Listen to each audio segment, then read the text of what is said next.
ఈరోజు గాయముల గురించి మాట్లాడుతున్నాను. చాలామంది అనొచ్చు, నాకు దేహంలో ఎక్కడ గాయాలు లేవని. కొంతమంది దేహాల్లో గాయాలు ఉండవు, మనసులో గాయాలు ఉంటాయి.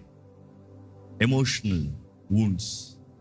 ఒక మనిషి మనసులో గాయపరచబడతాడంట, దేహంలో నలిగిపోతాడంట. దేవుడు నాకు తెలియజేస్తుంది, Proverbs 17:22.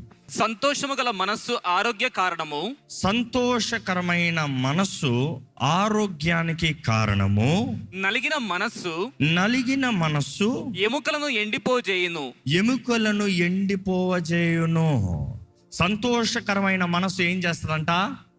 ఆరోగ్యాన్ని ఇస్తుందంట. ఈరోజు ఆరోగ్యంగా ఉన్నారా?